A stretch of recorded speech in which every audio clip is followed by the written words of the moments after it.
30 seconds and counting. 25 seconds and counting. We are still go. 20 seconds. Guidance alert. The guidance system now going internal. 15, 14, 13, 12, 11, 10, 9, 8. Ignition sequence start. 5, 4, 3, 2, 1.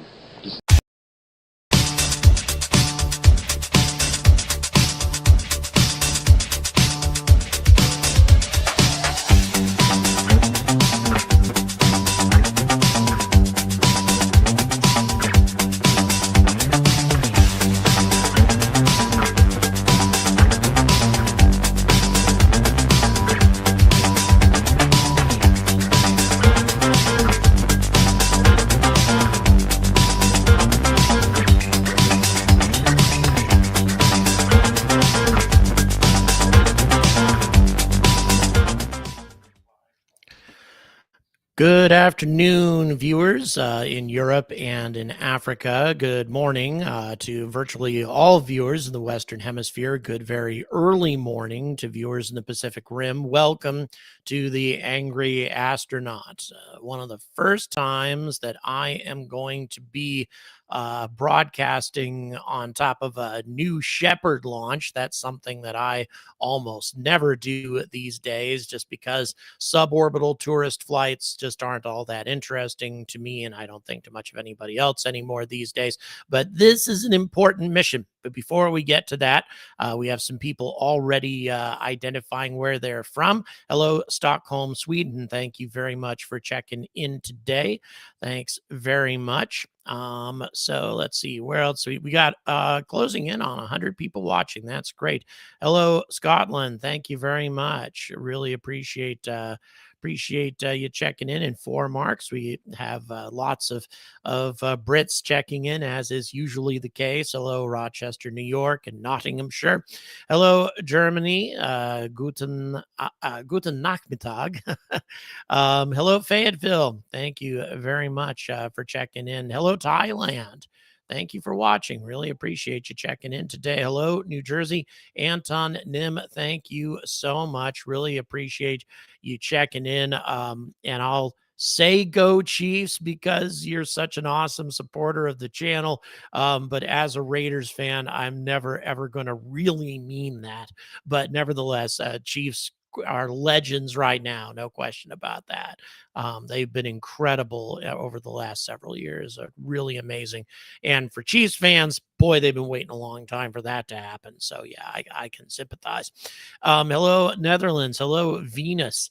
What else we got? Wine country in France. Well, thank you very much. Really appreciate you checking in. Love French wine. As a matter of fact, I took a date to a West End show, and we had some Veuve Clicquot, which in my opinion is the best champagne in the world. I love Veuve Clicquot. Hello, Denmark and München. Thank you very much for checking in today. And I will not be able to pronounce this might be Cambrian or something. I'll never be able to figure out Welsh pronunciations. I'm so sorry. One day, perhaps I will. Hello, south of London and northeast UK. Hello, Barking. Thank you very much for checking in. And Belgium. Robert, thank you so much for your support. Robert De La Cruz, also known as Airborne on Discord. Great guy. Been supporting my channel forever. Really appreciate it. Folks like you, they keep me going.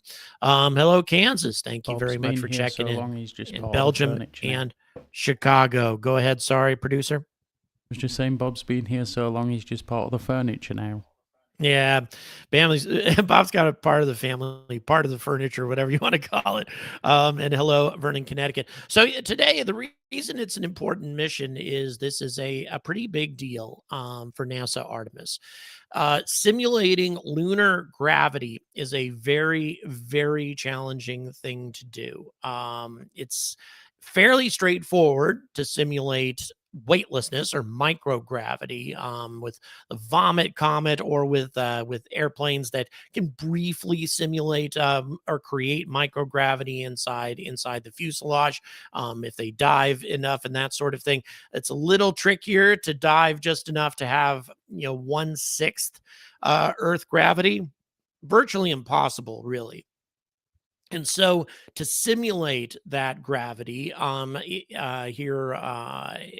simulate that gravity for some NASA equipment, NASA technology, NASA instruments that they're trying to carry out. The only way really to do that is the way that Blue Origin is doing it today.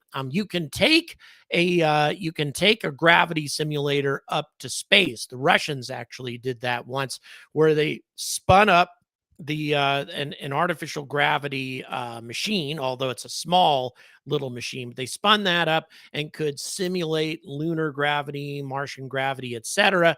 But the thing of it is, it was a very small piece of equipment, so there's only so many things you can put into that. John, thank you so much for the tenor. Really appreciate that. Starliner, yeah, what an embarrassment Starliner is for Boeing. Just grim. But and of course, those who've been watching my channel forever, you know that my opinion on that spacecraft has never really changed. By the way, hello Dallas, thank you very much for checking in. So what they're going to do today is something that, to my knowledge, has never been done before. They're going to launch the new Shepard into suborbital space and therefore get a few minutes of microgravity. But instead of subjecting the equipment and subjecting the instruments on the spacecraft to microgravity, they're going to spin the capsule. They're going to put the capsule into a gentle spin, which will simulate that, or create 1/6 gravity inside the capsule. And then they're going to see what sort of effect that gravity has on the NASA equipment, NASA instruments, etc., that's been installed on it. I think it's a very innovative way of testing equipment that will head to the moon one day. I think it's a great idea to do things this way. So yeah, looking forward to seeing how that works. I hope we get some good camera views of the test, because it'll be pretty neat to watch this capsule go into a spin. I mean, it's literally going to spin. So it'll be interesting to see how that works, and to see how effective it is. And obviously, you put a space capsule into a spin, then that can affect the re-entry. It can affect the trajectory as it's coming back down. They may have a difficult time getting control of it as it's coming back down. And of course, it has to be coming down in the in the proper attitude, in order for the parachutes to deploy properly, in order for the braking thrusters to work properly, etc. So they will have, to answer your question, Jeff, they will have 1/6 gravity for approximately 2 to 3 minutes. Not a very long period of time. That's the estimate that I saw recently. But once again, that is a lot more time in lunar gravity than you can get any other way. So yeah, this should be very interesting. For example, if you used a gravity simulator, a G-force simulator on Earth to try to accomplish the same thing, the problem is, of course, that you still have Earth gravity pulling down at the same time. But since New Shepard is essentially in free fall, then the effect of Earth's gravity isn't there. And so the only thing that's affecting the environment of the capsule, at least in theory, will be the spin that they put on the capsule itself. So once again, an innovative way to utilize a spacecraft like New Shepard. And incidentally, I think you don't want a capsule spinning when you deploy the parachutes. It's true. So they're going to need to not only put it into a very precise spin. I mean, keep in mind that they have to be right on target with this spin. It's not, they go too fast and then they're simulating closer to Martian gravity. They go too slow and then it's going to be closer to microgravity. The spin of the capsule has to be absolutely precise in order to accurately simulate lunar gravity. So it's going to require a great deal of precision. They are really going to be putting this spacecraft, this capsule, through its paces today. And I'll tell you, that's going to be really, really challenging. And we'll see if they manage to pull this off. I will be really impressed. If they pull this off on the first attempt, that I think will be a great accomplishment indeed. Johnny makes a good point. They'll be taken more seriously now. Yes, indeed. I've been waiting for Blue Origin to finally make it to orbit. And not only that, to have a pretty successful first flight, which they did.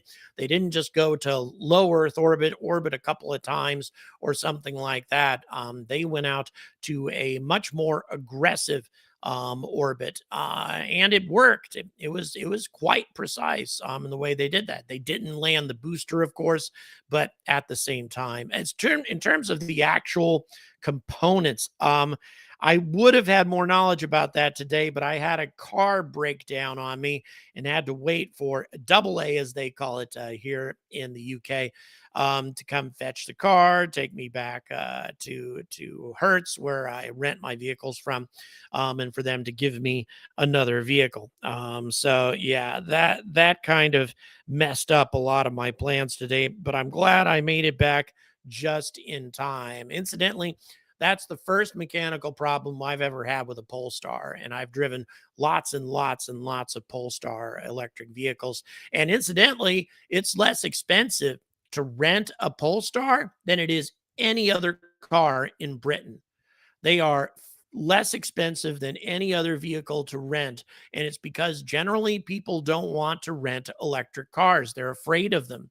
And so as a result, they have to drop the price down a bit to make them attractive to the clientele. And yeah, my rental fees are really cheap compared to just about any other vehicle.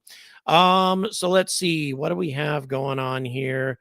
Nothing has changed in terms of what Blue Origin says is happening. We are waiting to see if they are finally going to bring their they're supposed to be their live webcast is supposed to be getting started in 3 minutes, but I don't even know if they've brought a stream live yet, if they even have a link. So yeah, this by the way, though, this is the way it always goes with Blue Origin. They post these things at the last second. So if there's there's a rumor that there might have been a slight delay, 15 minutes or so. But that's about it. Near as we can tell, things are going quite well indeed. Good point, Anton Nim. You can drive into London without there are a few congestion charges and other things you pay in London, but for the most part, you're paying really, really cheap prices when you go ahead. I'm sorry, producer. Yeah. Yeah, there's any sort of emissions charges and things like that, of course, don't apply with electric vehicles. Also, cab drivers are being encouraged to drive electric vehicles in London. A lot of their parking fees and other charges that they have for their vehicles are all waived if they drive electric. So more and more people are going electric in the UK. So we'll see. It's interesting, but all I know is I really like my Polestar. The Polestars that I've driven anyway, they're fantastic vehicles. So once again, waiting for Blue Origin to come live. Happy to answer any questions. But Blue Origin remains very focused on the moon. That has been always been one of their major points of importance. Their primary goals for the step-by-step ferociously objective is to ultimately establish a permanent human presence on the moon, to mine human resources, or lunar resources rather, to exploit the silicon resources on the moon. Of course, there's a lot of that there, in order to manufacture in situ solar panels, with the objective of deploying those solar panels to Earth orbit, and using those to power the Earth, the ultimate in green energy. As a matter of fact, recently, a report came out saying that a study was made saying that even with green energy, eventually a growing civilization will extinguish itself, make its planet uninhabitable, because of the waste energy from waste heat from even anything. Sorry, go ahead, producer. All right, so Blue has now posted their link. So even any heat bleeding off of power generators, even if they're green power generators, slowly heats up the atmosphere to where in 1,000 years or so, Earth would no longer be habitable. But if you put your power generating sources in space, then you don't have that waste heat problem. All of the waste heat goes out into space. So I've always liked Blue Origin's long-term objectives. The thing I didn't like about them is that they weren't actually accomplishing anything. They weren't actually getting anywhere. But now they have new leadership. Jeff Bezos finally fired the old guy and put a new CEO in place who seems to be making things happen. Blue Origin seems to be much more of a for real competitor, a company that's actually accomplishing things than they used to be. Perhaps a point of concern that Jeff Bezos might have right now is the fact that the U.S. government may be taking their attention off of the moon. I really hope that's not the case. But something important symbolically happened recently, where an Apollo moon rock was placed in a prominent location in the Oval Office as a symbol that, and that's when Biden took over, as a symbol that we were going back to the moon. And Trump just had that moon rock removed as part of the renovation of the Oval Office. Now, who knows? There could be a million reasons that he did that. It might not mean that he doesn't want to go to the moon anymore, and he wants to focus exclusively on Mars. But still, bugs me sometimes. Okay, so here we go. This, I assume, is copyrighted music that we have at the moment, but Blue Origin will be going live here in a second. Producer, just let me know when they are giving us when we're getting some non-copyright music stuff from Blue Origin, and we'll get going.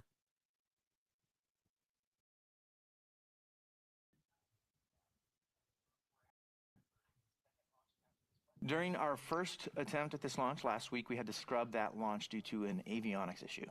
Yes, and that issue prevented the booster from verifying a command. But we've since replaced the components involved in sending and verifying that command, and the new components have checked out successfully. All right, great news there. Well, today marks the 29th mission overall for our new Shepard flight program. And for those joining today who didn't get to tune in for the first attempt, it's a really special one. Today, it's all about the moon. Yes, we're going to be spinning up the capsule today to simulate lunar gravity for all of our payload customers on board. Completely unique. We haven't done this before. We've got a lot of folks at Blue who've been looking forward to this specific flight for a very long time. Tell us more about what's up today. Yeah, so there's no crew on board today's flight, but we are flying a payload mission.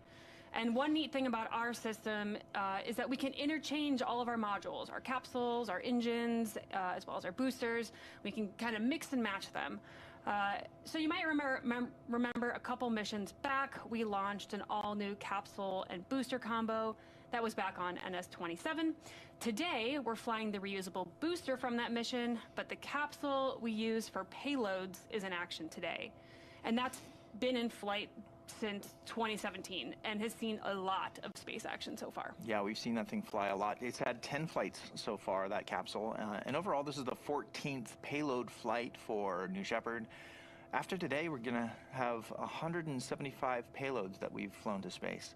Now, we know that we have 3 capsules now, and 2 boosters are in service to better address all the demand that we're seeing from payloads and from astronauts. Yeah, and speaking of astronauts, you know, we're already seeing that demand happen and increase.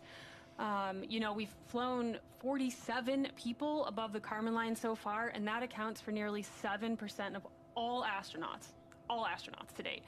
It's a thrilling time, so much good stuff happening across the space industry. And with seeing New Glenn make its first flight just a few weeks ago, we here at Blue feel like it's an all-new era. That's amazing. Just coming up here, we're going to have a go poll in just a couple minutes. Let's be listening in for that. But in the meantime, we've covered this the other day, but let's talk again about what's on board today. Yeah, this flight is carrying 30 payloads, 29 in the crew capsule and 1 on the booster. Now, over half of these payloads are funded by NASA's Flight Opportunities Program. They're testing innovations critical to achieving the Artemis program goals and exploring the lunar surface. The other payloads come from universities and commercial providers. These are also testing innovations that advance various lunar efforts. Yeah, and speaking of testing, Honeybee Robotics, which is a Blue Origin company, is responsible for 4 of these payloads.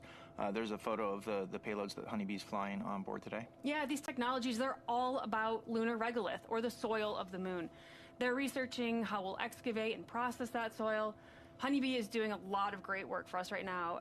They're paving the way, you can say, for the future lunar exploration and habitation. Awesome.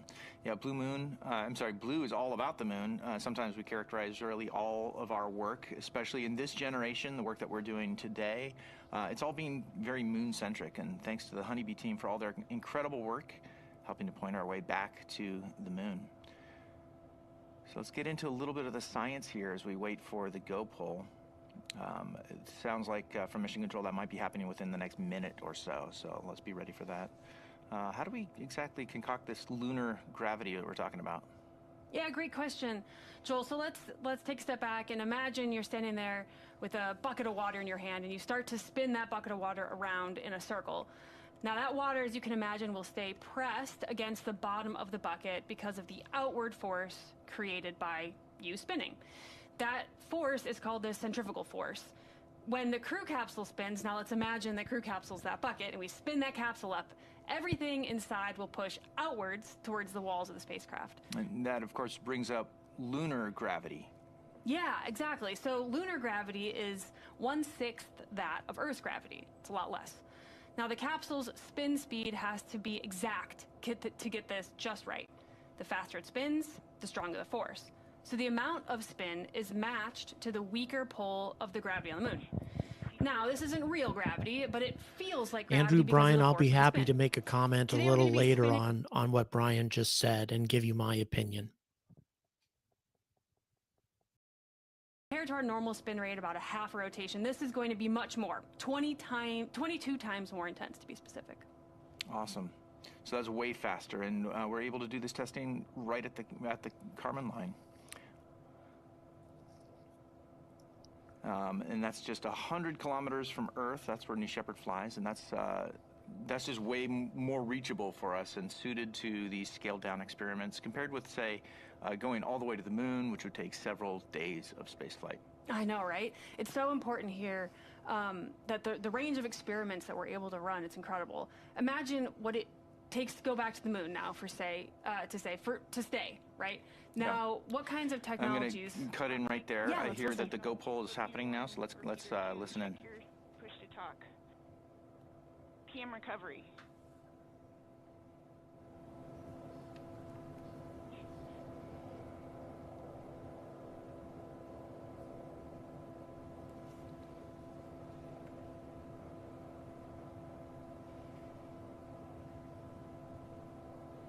Booster commence terminal count. We'll go.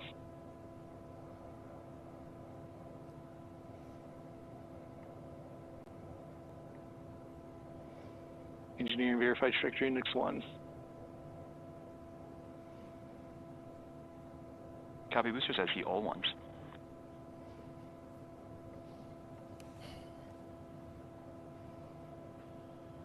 Enabling onboard power.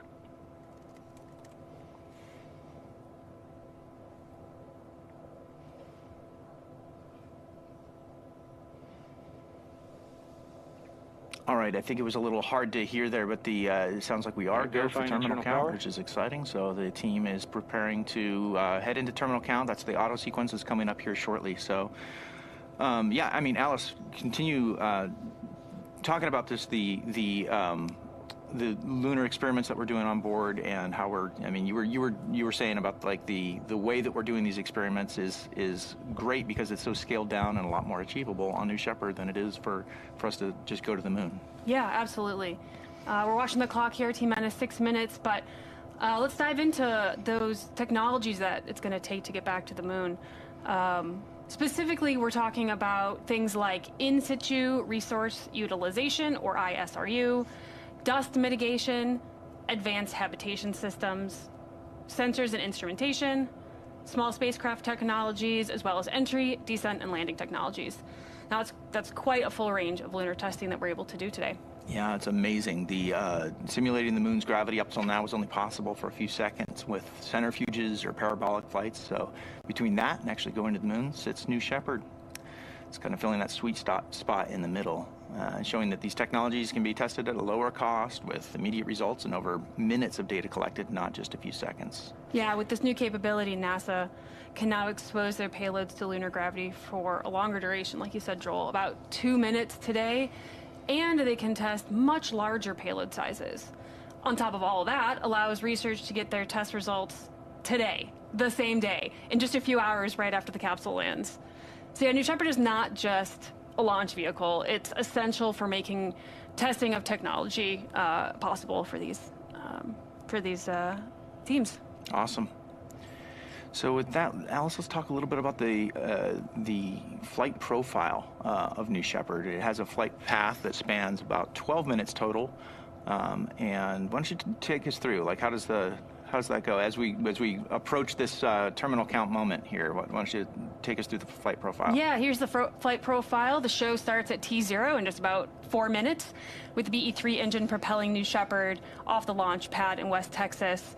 We head to space, passing max Q, and about 2.5 minutes, we experience MECO, or main engine cutoff. At that point, the capsule separates from the booster, and it will continue its parabolic flight past the Kármán line and experiencing lunar G during that spin.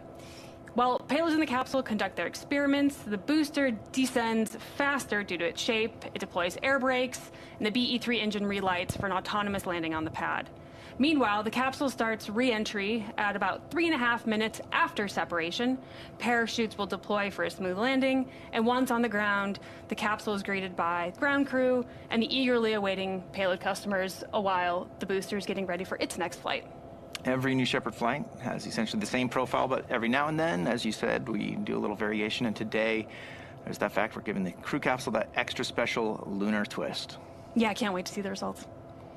All right, with that, we are at T-minus 3 minutes and 15 seconds. We're very close to liftoff, so let's throw it to the rocket there as we await those final bit checks that we'll see, all those actuating surfaces being finally tested as we approach the moment of liftoff.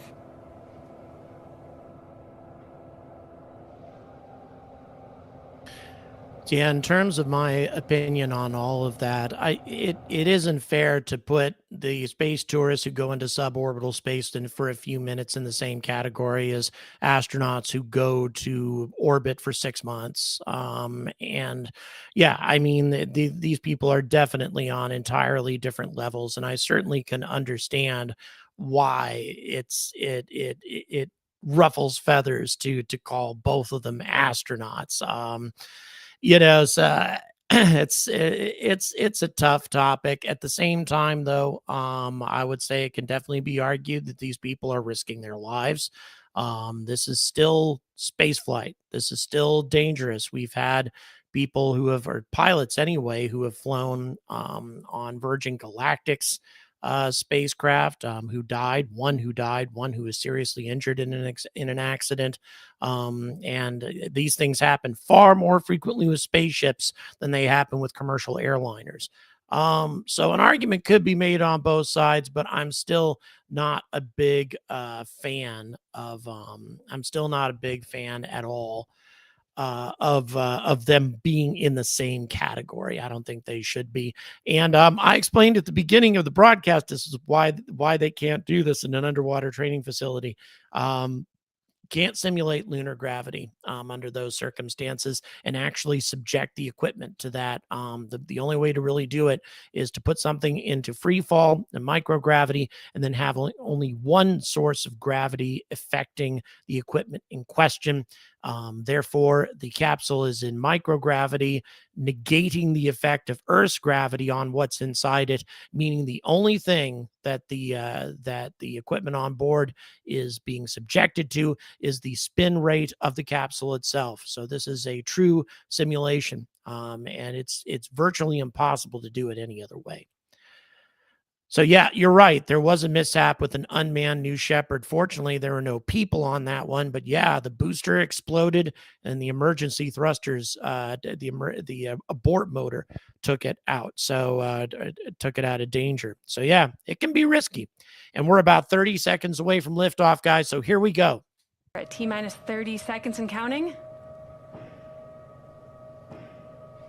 All right, Alice, well, here we go. It's time to hand it off to Mission Control now and launch this rocket.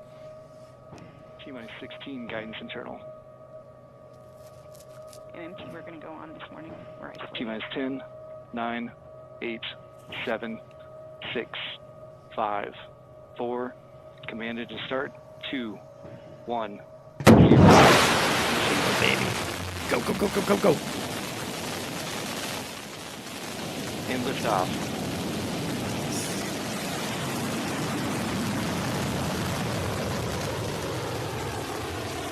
New Shepard has cleared the tower, heading to space. And you'll note the altitude and speed graphics that are appearing on the lower side of your screen there. They are tracking both vehicles together, specifically the crew capsule. Once we hit that moment of separation, it'll continue to track the crew capsule's speed. Now, the atmosphere, of course, is getting thinner and thinner as we Producer, move my image to the top left. 10,000 feet. BE3 at the moment is approaching 100% power level. And next up, you're going to see max Q. This is the moment where the aerodynamic stress at the vehicle is on its maximum. Thank you. As we do that, the BE3 engine is going to throttle back just a little bit as we pierce through the atmosphere.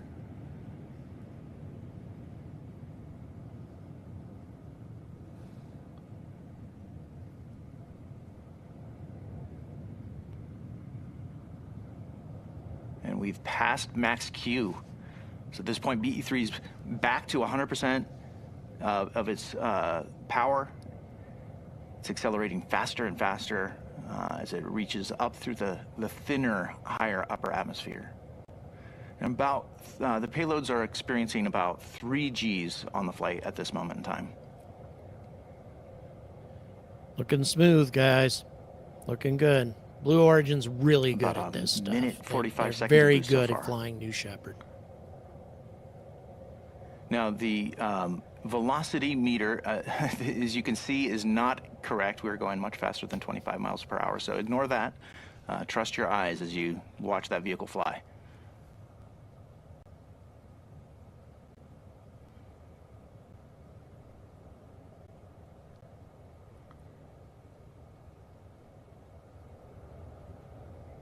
These onboard views are very helpful to see, as you can see the Earth descending away from the camera there. All right, we've hit MECO. Main engine cutoff. Nice.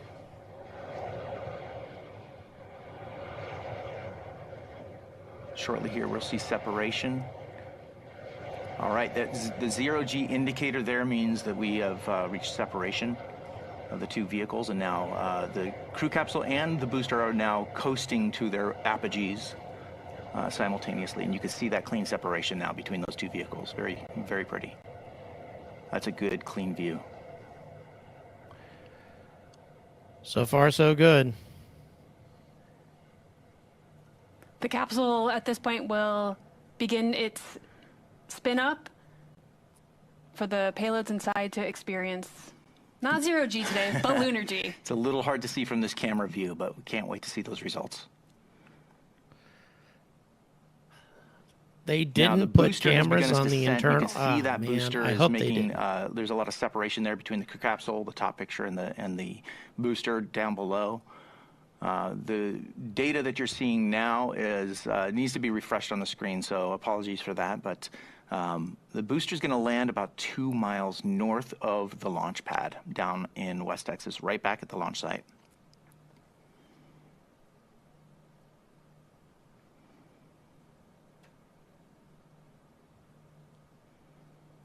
And I'm hearing that the crew capsule is at full lunar G roll, so it has reached full lunar G. Those payloads experiencing that, conducting their experiments, doing all the science that they've waited months and years for in some cases. That's right. I am Yes, disappointed you've been looking forward that to they this flight don't for a have very long cameras time. on the capsule itself showing us what's happening with this, with the spin. I think the spin would be an interesting thing to see.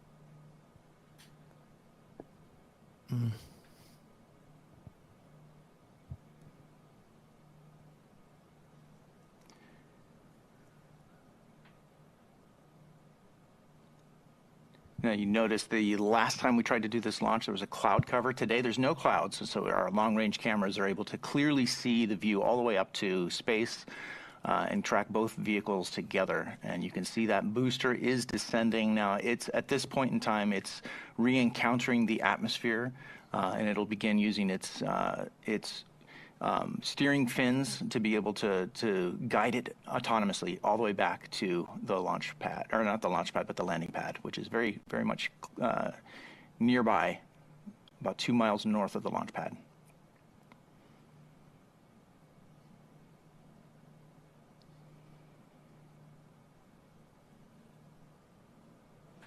At this point, the capsule has also reached its apogee, and it is still spinning, but it will begin to slow down as it and stop spinning as we re-enter the atmosphere here shortly. So let's see whether or not they can get this spin under control and get the capsule back safely, or if they're going to have problems with it. This is a pretty critical moment. It's a very clean, long shot from our long-range camera on the ground in West Texas. Now we're tracking the vehicles now. This camera here is looking at the booster as it's descending. You can Boy, see, look at the booster plunge. My God, look at that altitude drop you off. can see the those wedge fins have deployed off of the top of the ring fin. And so it's able to steer its way back, and shortly here we should see booster relight.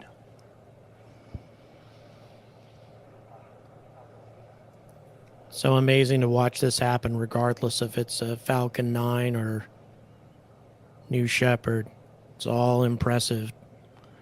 All right, here's a nice side-by-side to see the crew capsule on the left side and the booster on the right side of your screen as they're both descending. The booster is winning that race to the ground. It's nearing the ground right now. Those air brakes have deployed, which is really cutting the booster's velocity down. Again, ignore the stats that you see on the screen. Those are not accurate today. All right, Okay, there's got engine light. Let's see. Oh, this is cool. Let's go, let's go, let's go.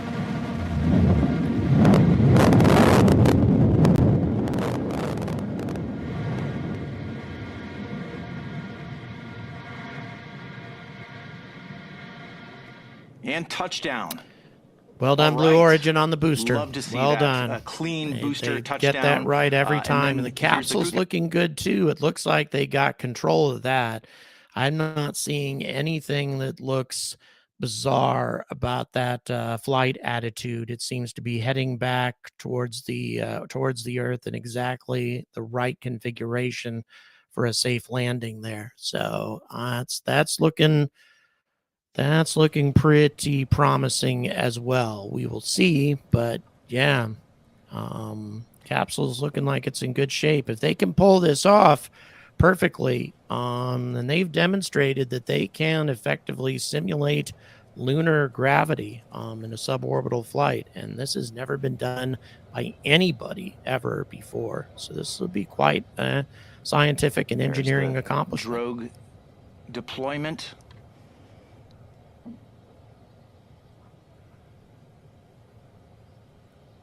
Okay. Yeah, the drogue chutes and the primary chutes. And there you see the main parachutes being pulled out. That little shakiness was just from the drogue chutes. So again, looking very promising. Beautiful, yeah, beautiful. Yeah. We love to Those see it. chutes Now, seem to have deployed just fine. You might note the parachutes have a slightly new design.